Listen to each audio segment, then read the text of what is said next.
All right, everyone, and welcome back to the Midnight Magic Musings channel. I am still your humble host, the Lord Cephas. However, I am joined this morning by my favorite co host and also my wife, Lady Cephas, is joining us. Lady Cephas, how are you today?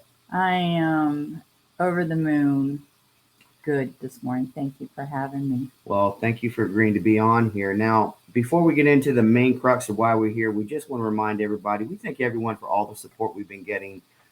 We've gotten so much feedback, we've gotten so many subscribers. We absolutely appreciate that. Do us a favor. If you're listening to this and you haven't done so, click the like button. We really appreciate it. It does help us with the YouTube algorithm. Click subscribe if you've not done so. Uh, if you like what you hear, by all means, share it out on your social media platforms. If you don't like what you hear, share it out on social media platforms.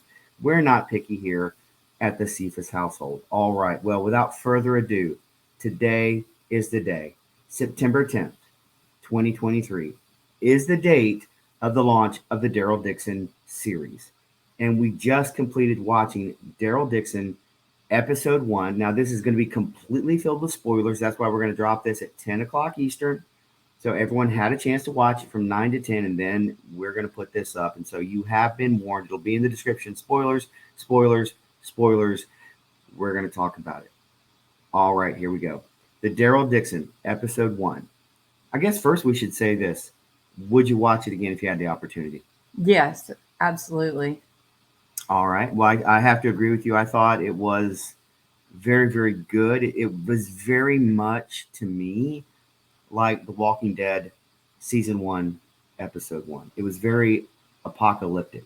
There weren't a lot of people in the episode, and I think that made it feel even bigger and even more ominous because you didn't get to see a tremendous amount. Now, you did see a lot of France, and you got to see a lot of shots of the surroundings, which were awesome. But I thought that really helped with episode one. What are your immediate takes from episode one?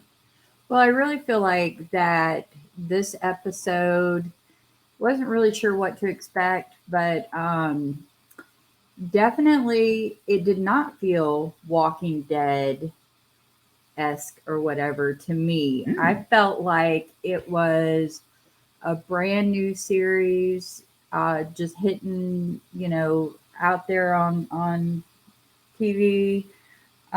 Yes, we're familiar with the walkers, the zombies, the whatever, and we're familiar with Daryl, but it had a whole different vibe for me. I felt Mhm. like it was a brand new show. Um, yes, there was a clip or a brief clip of Carol Mhm. and what's her name? The little girl, Rick's daughter. You're not going to get her name. It's early in the morning. All right, so there's RJ, who's a young boy who doesn't talk, and then there's Judith, Judith. Judith, Okay, Judith, all right, there Judith. we are. Okay, There we got are. it, got it, got it. That's what happens when you freestyle. That's right.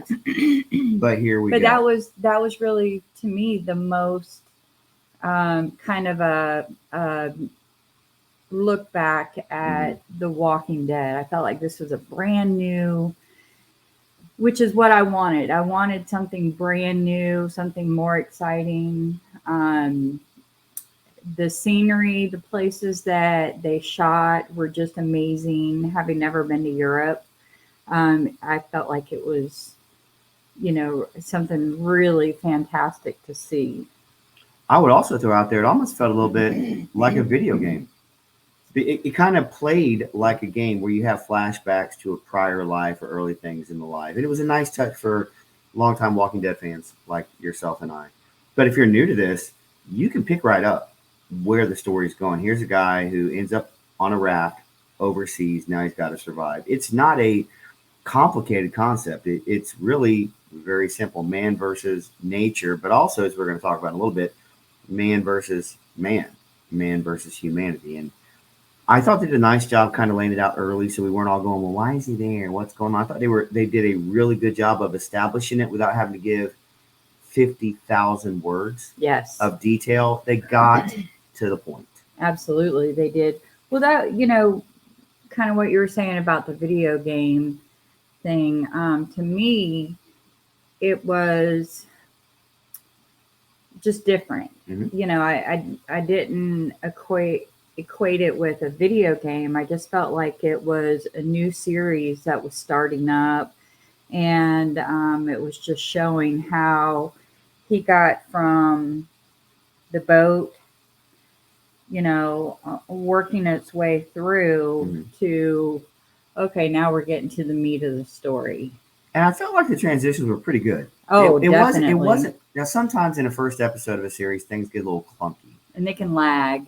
Yeah. So, Dead City, which we watched and we both enjoyed, had a little bit of that in the first episode. There's a little bit of the whys. Yes.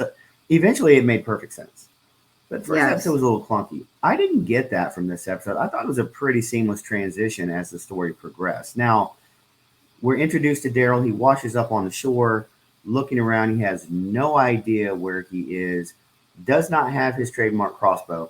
Nope. So, what does he do? He immediately finds a weapon, something that he can defend himself with, which was a really cool harpoon looking apparatus that he actually took from one of the, well, I guess we're going to call them burners now, Well, depending on the variant that they are.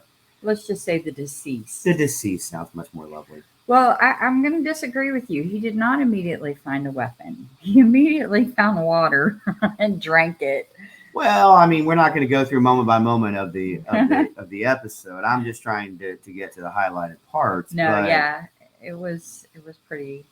But he's going to have to learn to survive without the things that he's always fallen back on. Yes, and he does that very well. He does, but it's just kind of interesting to see that thought process go through his mind. He can pick anything up, he can use whatever he wants, but still he has that level of comfortability that now he's in a new place and he doesn't have any of that. Yeah. But he gathers the weapon, he goes exploring. The set pieces were fantastic. Very, The very good. scenery was so good to see. That's why I say, as they peer out and look into the big city, Yes. Walking Dead, season 1, episode 1, Atlanta. Same look, Right, same right. idea. That's why I'm saying there were a lot of Gotcha. similarities in what I saw and what I felt. The story's fresh, but the set pieces take you back to the original, which I still argue one of the scariest things of all was season number 1, because you just didn't know. Right, exactly. Now, Darryl Dixon season 1, he's over there and he very early on finds out there are walkers, there are walkers everywhere. But Lady Cephas, something happened when he encountered the walkers. What was that? So we kind of had a little spoiler before the series started, Mhm. and you've already mentioned the burners, and I noticed with the first one that he killed, there was it's like acid. You know Yep. how acid touch something and it burns and it puts off a little vapor or whatever, and then another walker grabs his arm. Right. And left that beautiful handprint on his arm of a burn. Not really beautiful, but that was pretty darn, artistic, I think, for them to do in this series. Because the very first episode, now he bears the mark. Yes, very good point. I didn't even think about that. That's great. Well, what was it, season 11, when they introduced the climbers in the original Walking Dead series, when they could climb, they could pick stuff up, which really technically was a throwback to season 1. It was, yes. But they kind of forgot about that, moved Right. away. So they kind of Mhm. treated that like it was a new variant that had been around a while. Mhm. So we at least knew, hey, there were variants, but without knowing the spoiler ahead of time, you had no idea Right. this thing could happen, because now, up until this point, they've been very slow, which we'll address that in a minute. They're kind of plotting. They're not very stable on their feet. You can adjust, but now just the very thought of one of them sneaking up behind you or reaching up out of the ground Mhm. when you can't see, which they had today, and touch you and Yes. hurt you, Yes. that creates a whole new danger and dynamic, which I feel like maybe The Walking Dead hasn't had for a while. Well, this just means that everybody can't run around in shorts and flip flops anymore. Don't let the zombie apocalypse take place in Florida. We're all in trouble then. We will definitely be in trouble. If that's the case. Mm-hmm. Well, Darryl goes on his way and he happens across a young lady and what we believe to have been her grandfather. Yes, who was blind or appeared to have some sort of visual impairment. He did. He was going to make a trade, give them Yes. some medicine so that he could get some food. Yes. And they made the trade. But as it turns out, the young lady and the older man were a little duplicitous in nature. Mm-hmm. In what could only be described a wrestling type storyline, the grandfather pulls off the blindfold, apparently can see just fine, and lays Darryl out, which would be a good ending in and of itself. Lesson learned: don't trust anybody. DTA. But then a military presence shows up, and what we find is everybody is not what they appear to be. Nope, they're definitely the real villains. Mhm. Made an appearance. However, they didn't last very long. You know what? They didn't. Daryl's a tough fellow, but there were only two of them to start with. I mean, Right. that was easy pickings for Darryl, but he still showed his quickness and able to do. He had his knife. He was ready to go to take care of that situation. So the two individuals escape. Darryl goes off on his own. You know, with the help. Actually, no, that's not what happened. He didn't go off on his own. Well, you didn't let me finish my. I'm sorry. Go ahead. Go ahead. No, the nun rescued him. Remember, the girl knocked him out. That's where we were going. Oh, my apologies. No. So Daryl's laying there. He's in a state of unconsciousness or almost unconsciousness, and he sees off in the distance someone who he may have seen earlier in the episode who was sort of tracking him or stalking him from the mountaintops as he was making his way to this area. All you could see were boots. We could tell they were female boots based on the build of the individual. And then he just kind of passes out. So he's overwhelmed. He's physically damaged. He's certainly mentally overcome. What did you think of that so early on to see him really defeated very early on in the episode? Well, I think that kind of goes back to show, he was at sea with no water, no nourishment to keep him strong. So I think that that kind of played to that. He's always been a very strong individual, and he showed that now.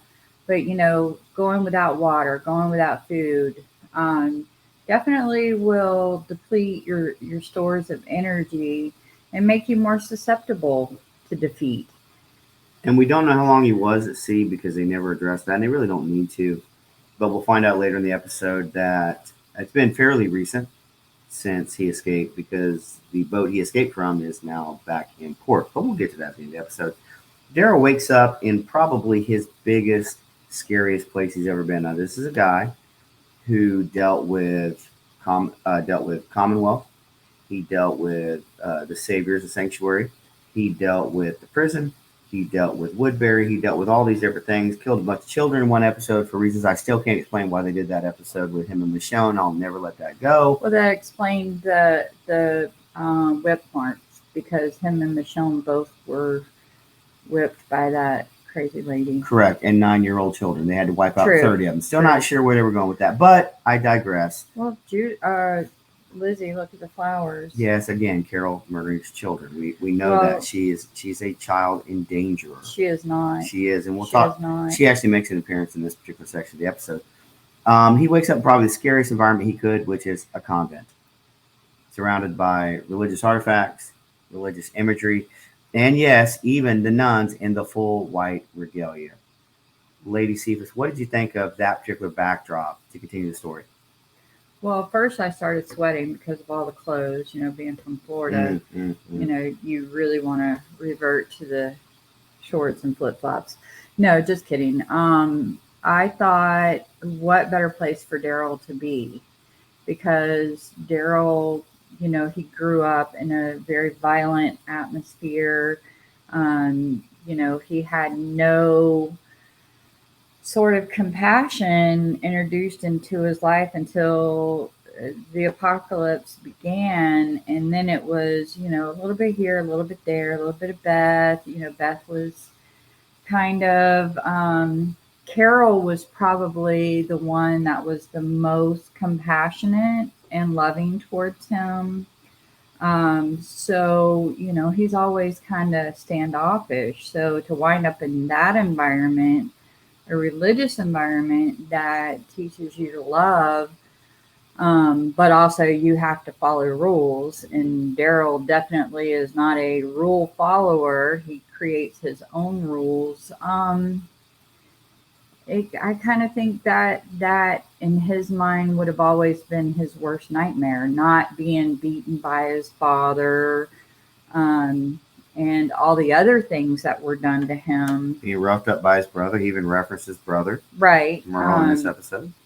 Those were all things that he could handle. This is something that I think would be very off-putting to him because of the love that's shown, the compassion, the caring, that he's not used to. No, and I'd say the other thing is he works off of his own code. He does. And to have a more rigid code that people adhere to maybe is a little more off-putting for him as a character. Yes. We see some interactions with him and with Isabel, who is his nurse slash nun slash savior in that situation. Yes. When he was being attacked, not just by the soldiers, but by the elderly gentleman and the young lady.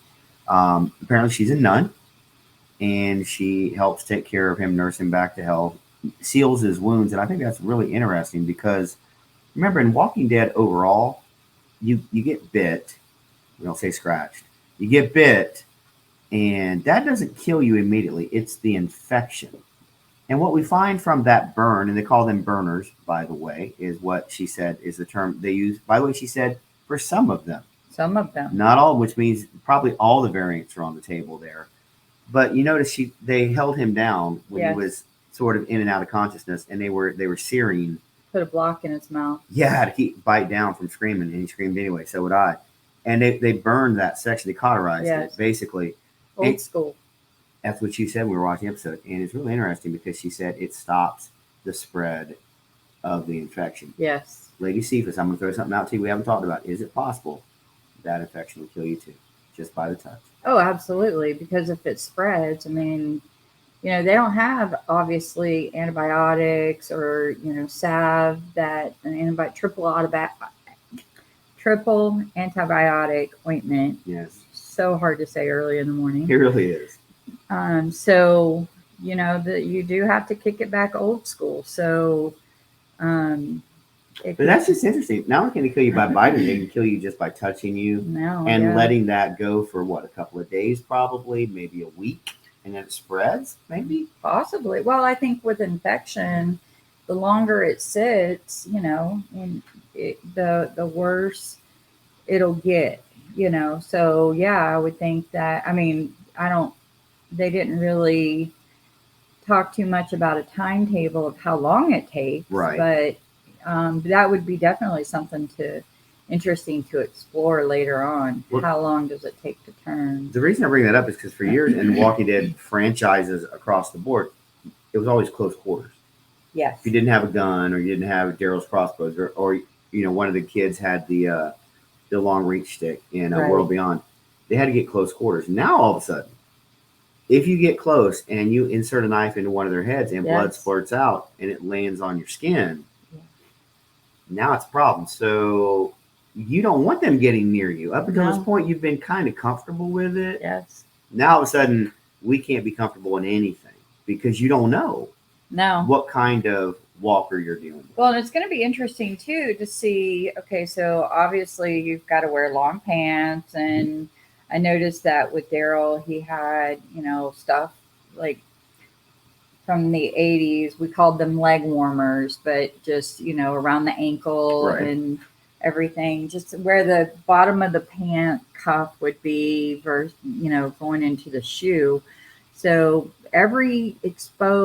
just about every exposed part of the body, from the neck down, with the exception of the arms, you had covered up. So now I'm wondering, if you do get blood splatter on you from those burners, does it seep through the clothes? Well, it's acidic, so I kind of think it would. Would you have to have multiple layers on? Well, that's what I'm thinking, is that you would need multiple layers. And, so something very interesting, the boat that he found first with the,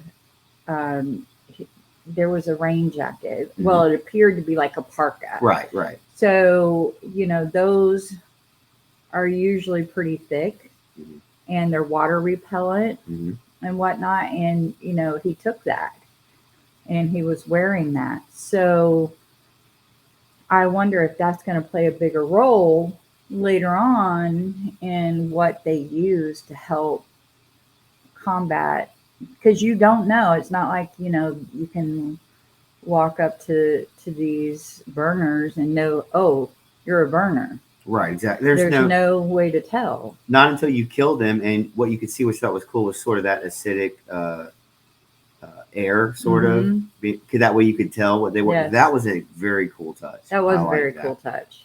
Well, Well, except for when it burned. I see what you did there. Well, we know it's a Darryl Dixon show, so he can't have nice things for long. He realizes at the convent, they have a lot of different nuns. They're very agricultural, very devoted to the Lord, very devoted to living off the earth and scavenging.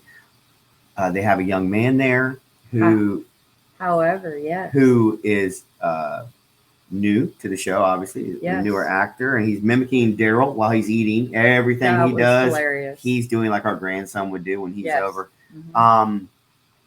But all of a sudden, he comes across that sound of, the walker sound, and he comes across a priest locked up, and the young man is reading poetry to the deceased priest who has. Oh, I thought he was turned. given last rites or something. Well, you can't give last rites. Well, I don't know. I'm not Catholic. I guess you would right before he passed, but then after that you wouldn't give it. They're waiting for a quote unquote resurrection, I guess. Oh. So this episode has a lot of religious undertones to it, but they handled it in a non-offensive way. Absolutely. I didn't hear him because sometimes people get very very nervous about how religion is played on the screen.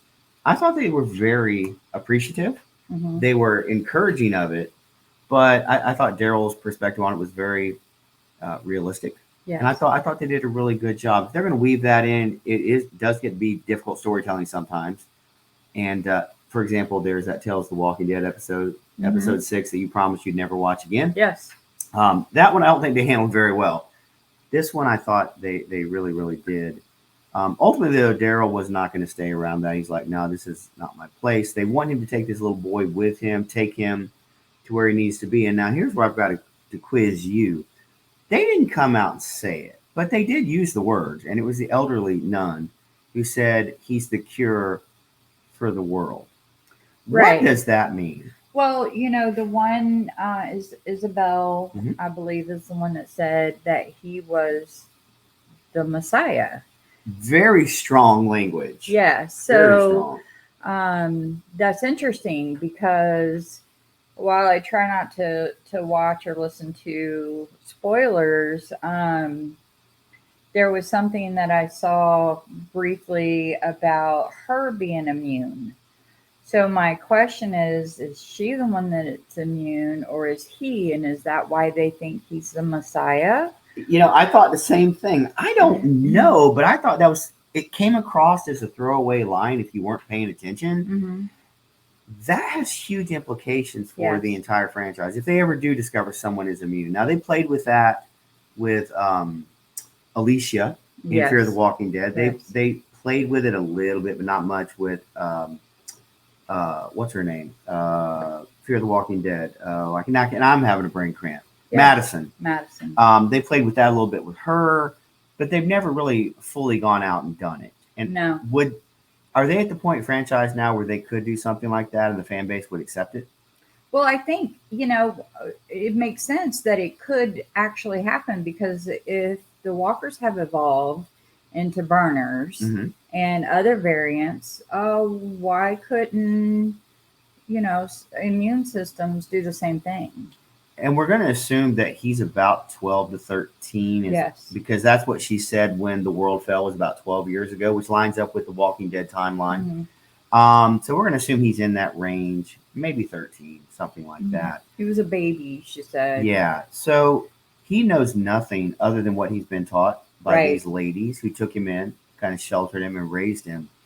Darryl wants no part of that again. And I'm guessing in his character's mind, he's done that now. He's done it Yeah, with Judith, yep, RJ, yes, and really, if you think about it a little bit, Lydia, yes. a little bit, because he's been father to her some as well, and He's so that's a lot of stress to put on someone like that who is more of a lone wolf, kind of their own person. He did not really want to get entangled. He just wants to go home, which we're saving for the right. very end because I want to talk about his recording and stuff when we get there. He wanted no part. He up and leaves. And then right about that time, here rolls in that second set of a militia group or military group looking to find out who killed their two officers, one of which was one of the officers' brothers. And I thought this was tremendous. All the nuns go to the war room. Yes, they had amazing, amazing, almost medieval-ish weaponry.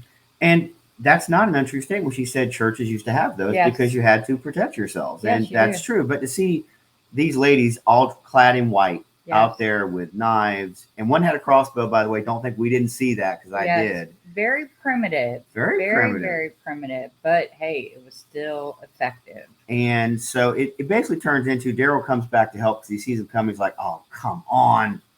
Because, Darryl can't have nice things. Even though they kept hinting at throughout the episode, he deserves a happy ending. He deserves a happy ending. I think ultimately, when it's all said and done, he will get that. I just don't know what it'll look like for him.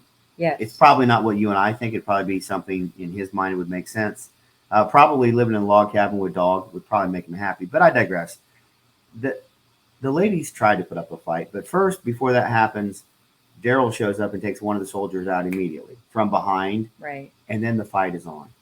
So I wanted to interject something here. Okay. So, this is something that is definitely true to Darryl's character, who on the outside is all tough and, can survive and take care of himself and whatnot. But on the inside, he definitely has a heart and he cares. And, he had already left. He was, he very much, when the militia soldiers went in, he could have jumped in one of their vehicles and took off, but he didn't. And that says a lot, stays true to Darryl's character, which tells me he hasn't really changed much. Now, you take that and compare it to Maggie and Negan, Negan taking care of that girl. Right. But Maggie is not as pure and, compassionate as you would think she would be as a mother who's gone through a tremendous amount of suffering and, who you would think would have a lot of compassion.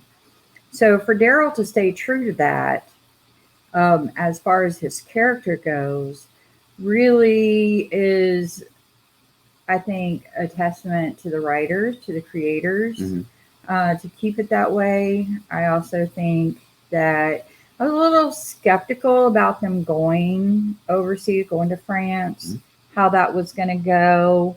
But this first episode, I'm all on board, and it's not because I'm a huge Darryl fan. I always have been.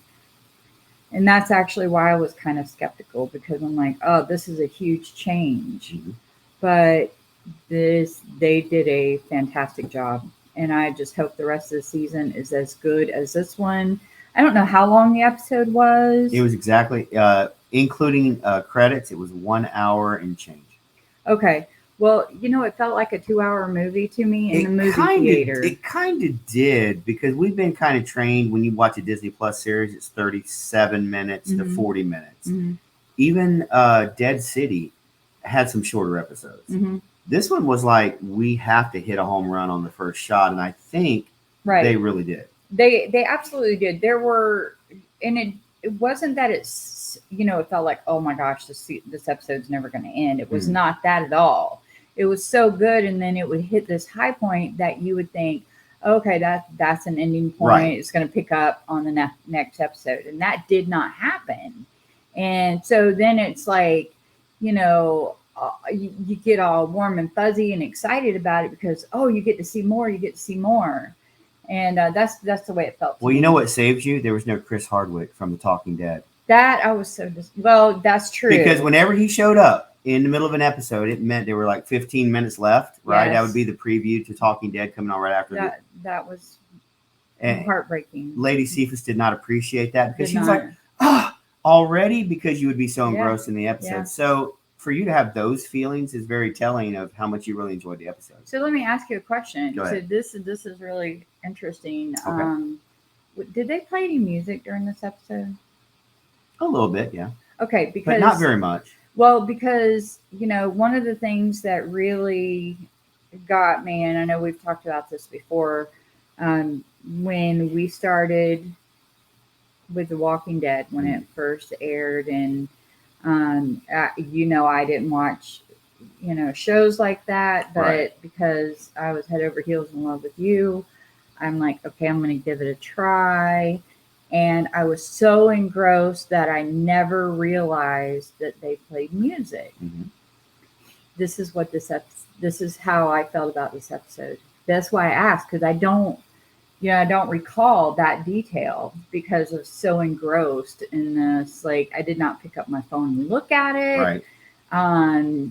Which sometimes I will do. No, all in.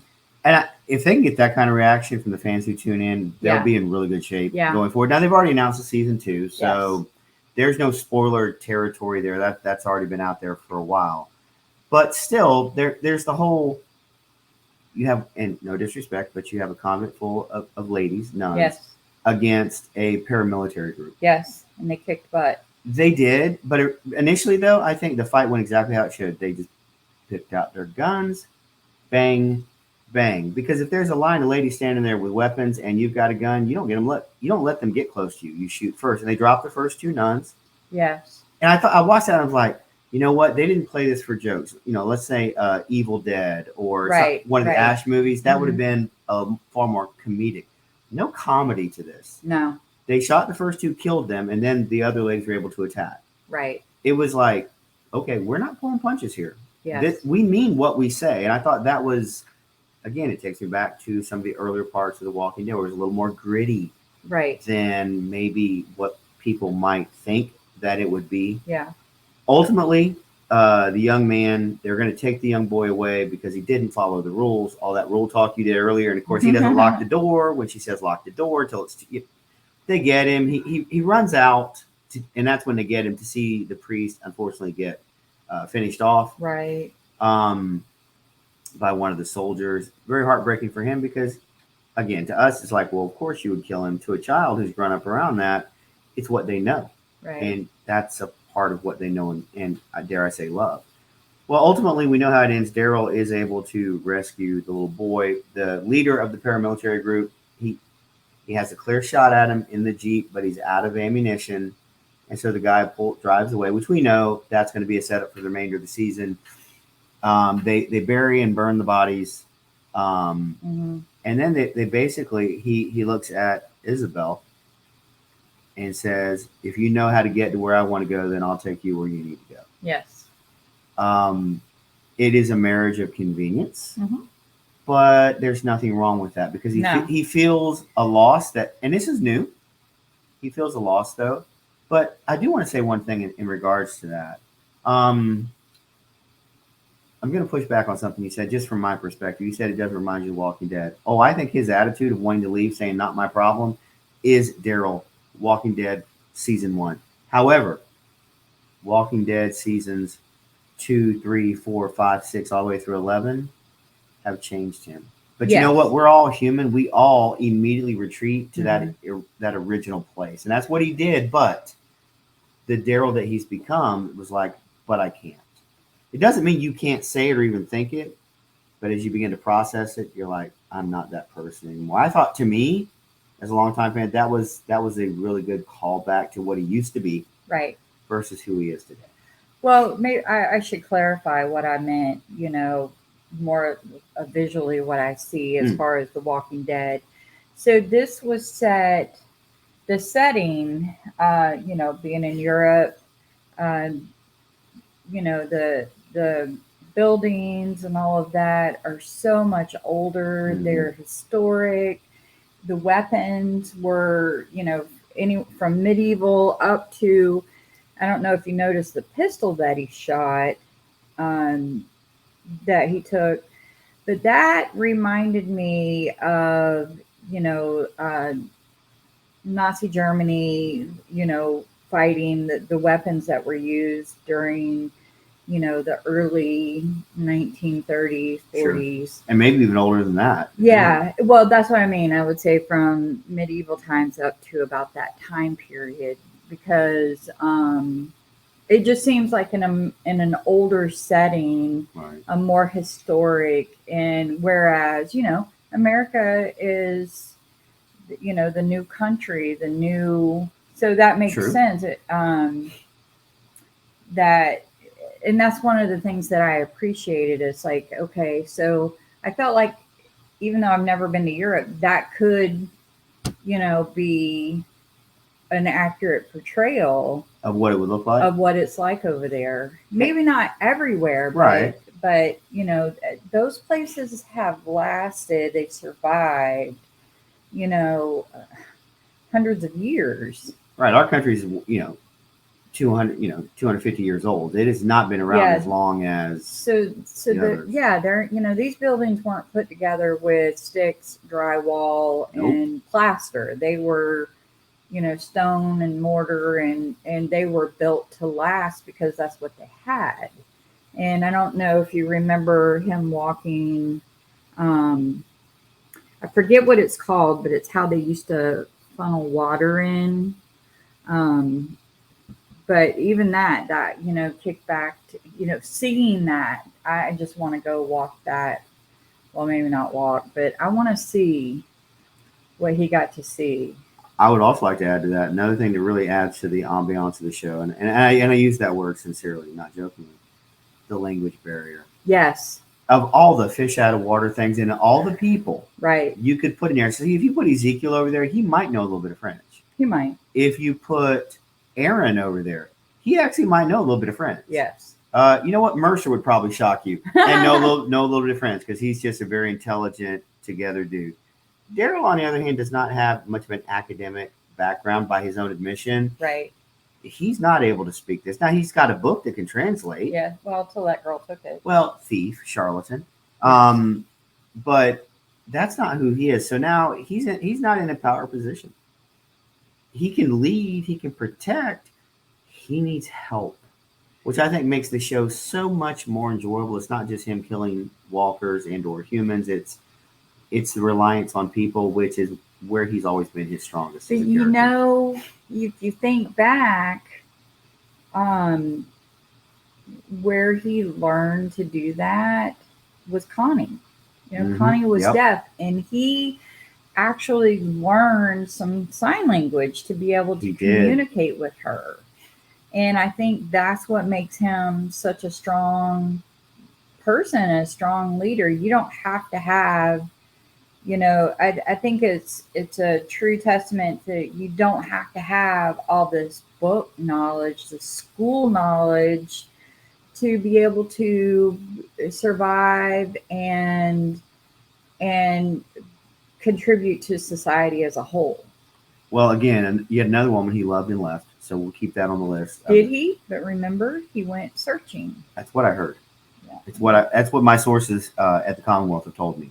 So I'm just leaving it at that. Well, she is a reporter. She did, Well, there you go. She leaked the information. All right. Well, at the very end, they did one final scene. It was kind of like a cut scene, if you will, an end credit scene without it being after the credits, where they basically explain a little bit of what was going on. He was taken on this massive ship to be brought over to be experimented on, so it would appear, because they talked about, are there any viable test subjects left? So obviously they're experimenting. And we saw that in the trailer for the rest of the season, the syringe stuck in the neck of one of the walkers. I wonder if they're not trying out different things on them as well. Kind Um, of, kind of sounds like what happened to Rick. Is well, he an A or a B? I was waiting for a C, R, and an M, but it never came. I And now I'm know. thinking maybe they won't. That might be too on the nose, but it's definitely a paramilitary group who are very much in the CRM mold, I would imagine. Yes. By the way, I had to really flip the really cool flip dagger.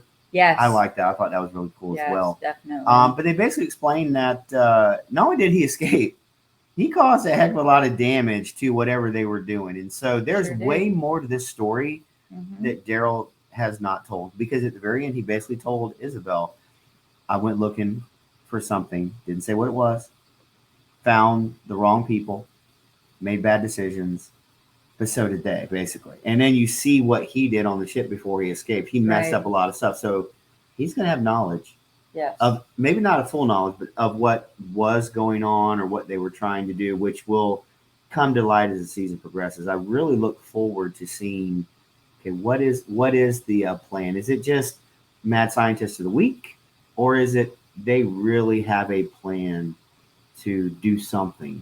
Well, it makes sense that just like, them taking Rick to, as we discovered to be, some of the people that were taken were test subjects Right. trying to, I guess find a cure or whatever, make super soldiers, whatever, it could be, and I just totally lost my train of thought. Super Soldiers, Serum, Rick, CRM. Oh, okay. Sorry. No, you're fine. I'm back.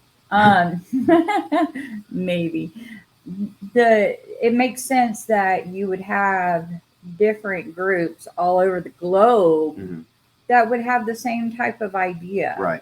on how to find a cure or make a super soldier. But ultimately, somebody wants to rule the world somewhere. Everybody wants to rule the world. That's what Yes. Tears for Fears told us. They did quite effectively. I know. And so that makes perfect sense that you would have groups like that, and I'm sure we'll come back across them.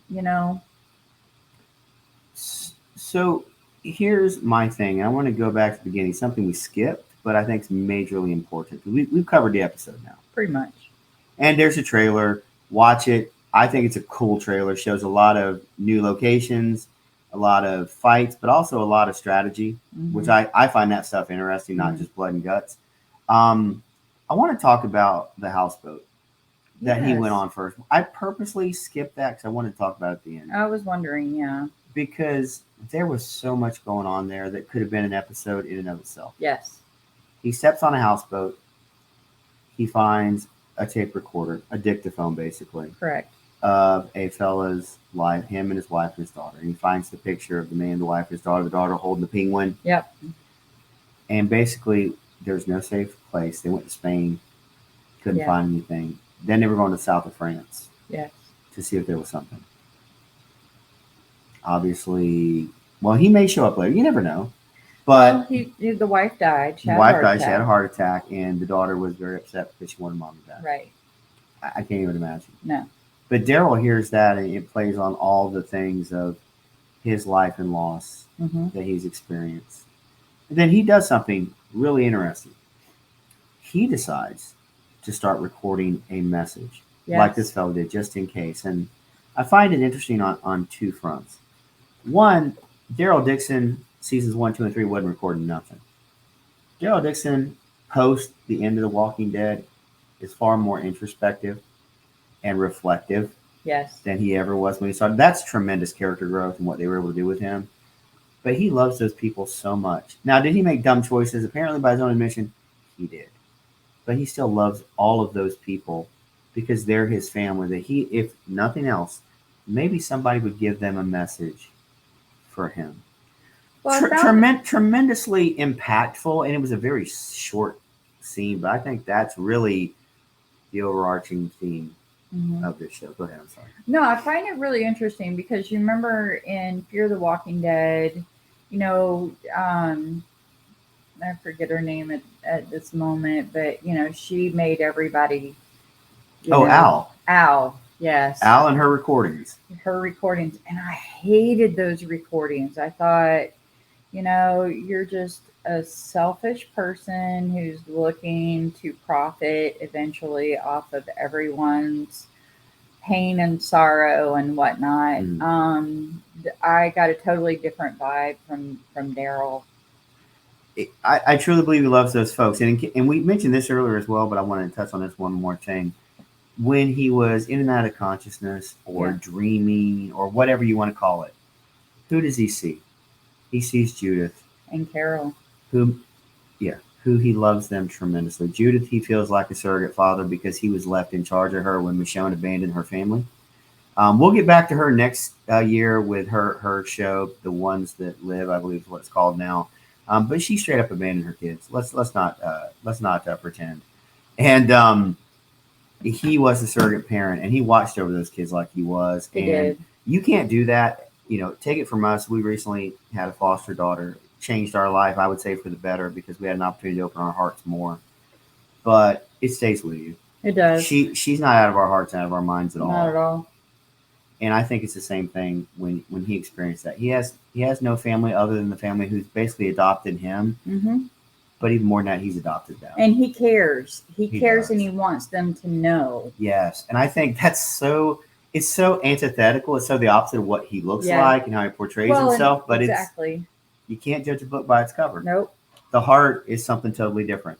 Yes. And he takes that love and compassion to another area. I think that's really, really interesting of where they're going to go from here. I think it's going to be a solid season. Now, have you heard, is it 6 episodes? Yes, it is 6 episodes. Okay, so we have 5 more Realms of Reality episodes to do on this. This is episode 14. So we'll get 15, 16, 17, 18, and 19 in probably on this as well. But these are just our free-flowing thoughts. Again, we posted this when that episode has finally aired, so we're not spoiling it ahead of time. I am your humble host, the Lord Cephas. I was joined today by the always lovely and gracious Lady Cephas. Lady Cephas, anything else you want to say before we call this to an end? Thank you for tuning in and giving us a listen, and I hope you enjoy the episode as much as I did.